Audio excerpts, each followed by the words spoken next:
Yisomim, who they relied on a certain person who attended to their financial affairs. Meaning, he was not appointed as a guardian by the court to oversee their financial affairs, but he acted that way. Yeah? Or the father actually appointed him. Not a court-appointed guardian, but the father appointed him. He's obligated to tithe. Normally to tithe one's produce, you have to be the bailam. No, you have to be the owner.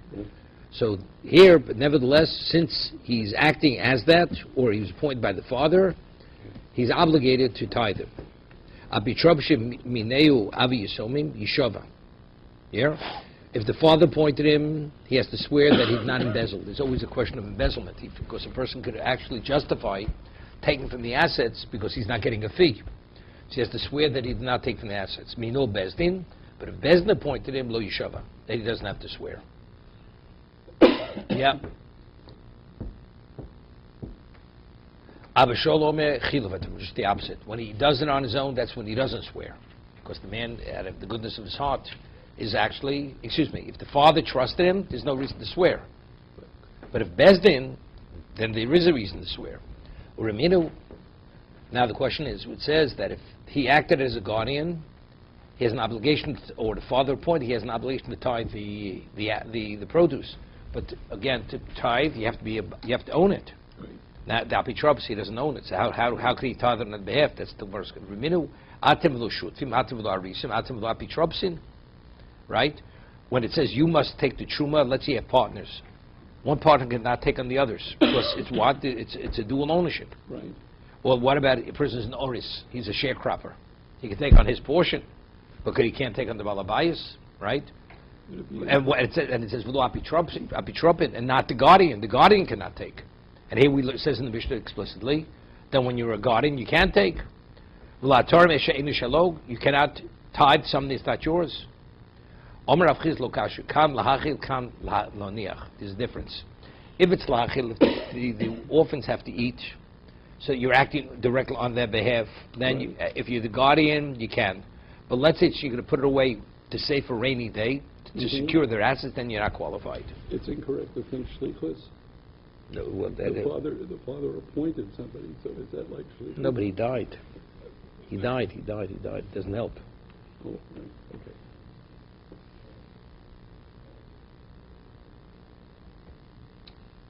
Yeah, but Tanya, Abitrobin Tormin Masrim, Lachil Velonir, it says explicitly in the Braisa, here Tanya is a proof that a person is a guardian, he takes Truma Meiser for the sake of feeding these some that they should not eat tevel, because you're not privy to untied grain or produce. Veloniach, Mochen Len Behemo Avod Mishvochos, you're permitted to sell to them and use their proceeds to purchase animals, slaves, maidservants, botim, sodas, promim, lahachil also. You can only make an investment if it's for the maintenance, to maintain them. But let's say you make an investment to increase their money, that not. Omochen lem peiros, yedu shmonim v'saltos lachim. Permitted to sell them wine, oil, flour for them to eat. Avolo lo niach. Osle lulav harovo.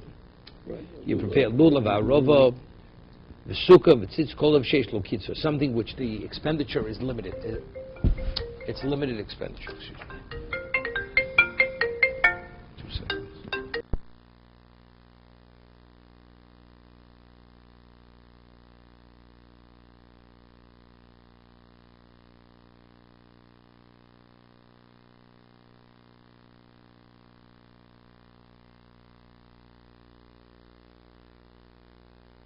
So that means the expenditure it has a limit.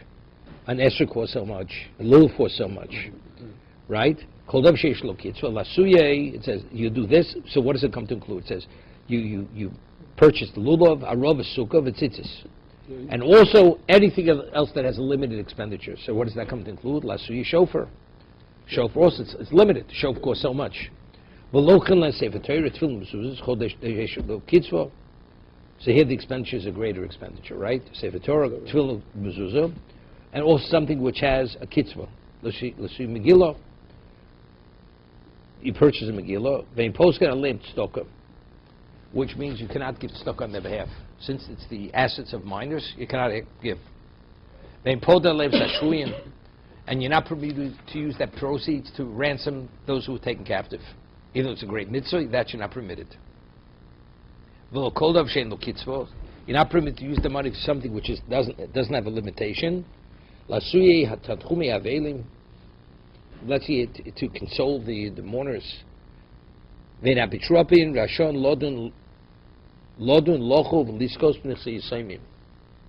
not permitted to enter into a case where it will be to their detriment, or to bring merits to the moras. Liskos am I low? Why not? That a claim is being made, but ultimately you believe you'll actually win the case. You don't get involved. Since there's a chance you may not win the case, Right. so therefore you don't get, because there's a halacha that a minor cannot waive, cannot be mochel. Right? Cannot be mochel. So let's say you lose money on their behalf. They have to be mochel you. So because they're minors, they're not able to do it. Mm-hmm. So therefore we say, even if your intent ultimately is to make profit on their behalf, you're not permitted. You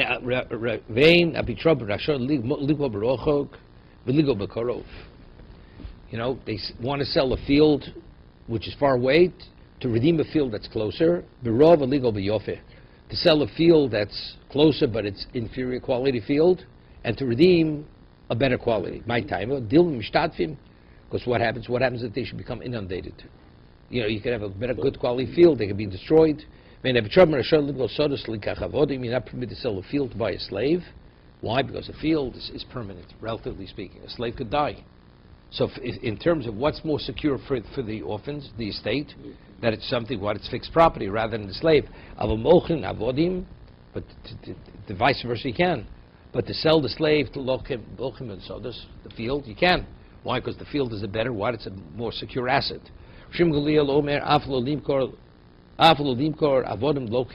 No. Even to sell the slave to buy field, not. It's my time. You're not permitted to sell the slave to buy the field because maybe it's not what you think it is, what it's made out to be. The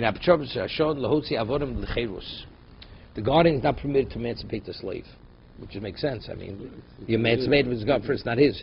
But you could sell them to a third party because they're the owner.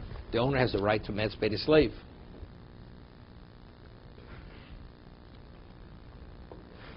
Rabbi Omer Ani Afu Noisid Me'atzmo Yotzei Neshu Kemochro V'tzorach L'chashiv Mon Bachrono. Yeah. We say that Omer Shem Shur Rashoy L'mochel Lachem Kachem Rashoy L'kabel Kes Miyad Ho'eved V'tors Mechiro. Yeah. He says, what about if the slave wants to redeem himself? Somehow the slave comes upon money himself. If you could sell it to a third party could buy him. Why can't he buy himself? He should be able to buy himself out. Okay? So it's Rabbi Omer Ani who knows in the miyatzah, the slave, as you could sell him to a third party, the slave has a right to buy himself out. He's selling the slave to himself. Now you're on your own. What's the tzorch l'chashiv? I don't know. And at the end, ultimately, the guardian will swear that he didn't embezzle any money. He didn't take any money.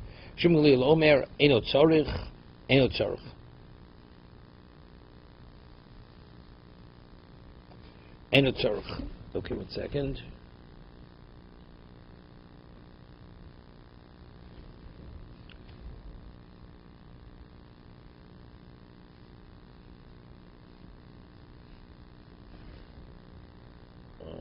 Yeah.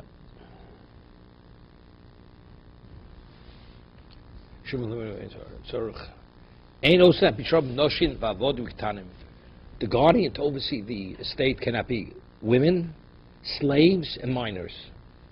The minon avi somi. What about if the father, before he passed away, he appointed to be the guardians? The woman, the slave, or the minor, they can do whatever. It's his money. He can do whatever he wants. There was this guardian who was in the neighborhood of a mayor. He would sell property, and he would purchase slaves. which is we had before, just the opposite, because property is more secure than slaves. You're not permitted. But this is what he did. L'shavki Reb Meir, and Reb Meir didn't allow it to go through. L'shavki Reb Meir, because Reb Meir said he's doing the wrong thing to sell property by slaves. Achvi lebechalmo. So they showed Reb Meir had a dream. Ani laros batod livnois. You hear this? I want this estate to go to what? To be destroyed. And what you're doing is you're securing the estate. Right? Meaning, Reb Meir stopped because he didn't want the estate to be destroyed. You're selling property to buy slaves. He has a dream. I'm trying to what? To destroy them, and you're trying to preserve them. Right? That's the dream. Afiloch lo ashkach. You hear this? He still didn't pay attention. Even though that was the dream, Reb Meir ignored the dream. A dream is nonsense. So therefore, even though the dream indicates I did the wrong thing, it doesn't mean anything. Hari Beit Trey, the Igri Busoton. Yeah. The Igri Busoton, with these two people, they would actually spar with the Sultan. It's in Yiddish, well, they shepherd the Sultan. The Chobe Shimshi have a community badodi. And then they have the Igri Busoton. The Sultan used to shepherd them. The Sultan used to, why? The Chobe Shimshi have a community badodi. Every Shabbos, they would fight with one another. They get into arguments. Ikla Remei Lohosam, Agvinu, Tvosa Bei Shimshi, Ad Ovadu Shalma. You hear this? Remei went to the Alagosh and held them there for 3 days until they were committed to make up between themselves. They're going to be friends.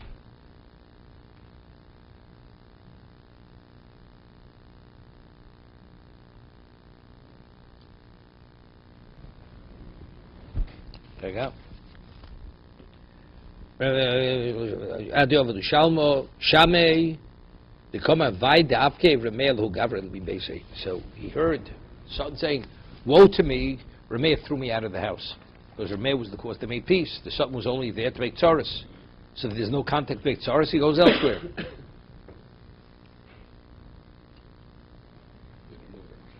Similar Gemara, we have the Gemara in Kolabosser, that the Gemara says that you have to be careful with crumbs.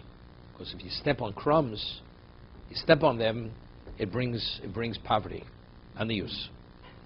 So the Gemara says that there was the Sultan or the Malach that oversees this was waiting. There was an Amor he ate, and he ate on the ground.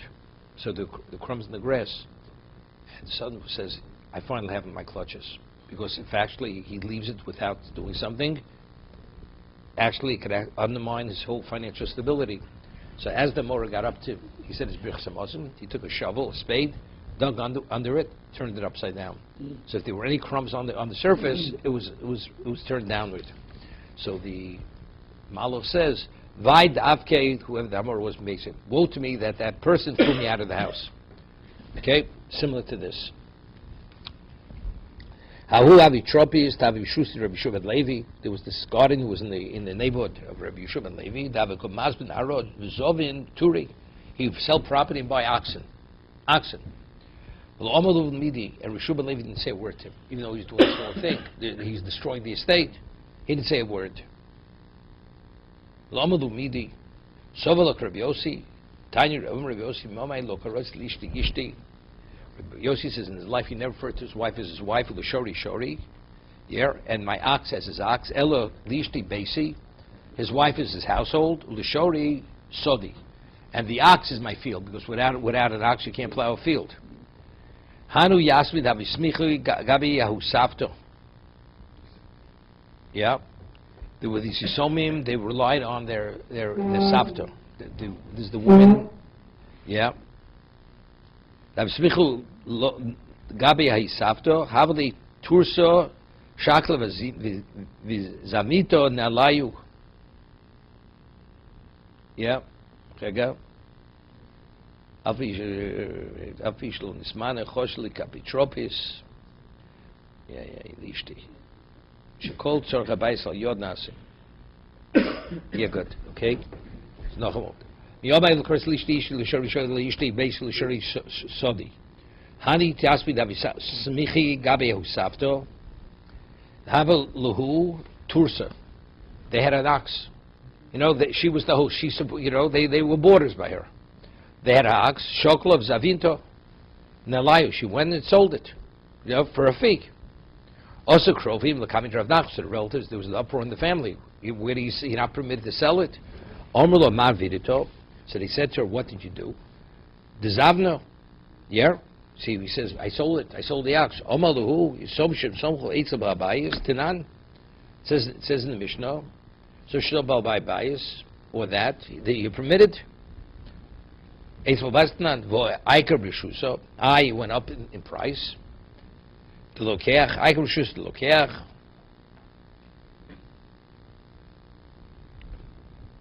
Yeah. Volkan Nikiti Domi, Volo Nikiti Domi, but he never took him Amalu, in Ken Hinder of Haniloi, Baridi, Omishmul, Omachinlo, Baridi, Shul Nixi, Soma Rein, Kehegdish, Lomakni Elevakaspo. They're like Hegdish, you can only acquire it with giving silver. Yeah.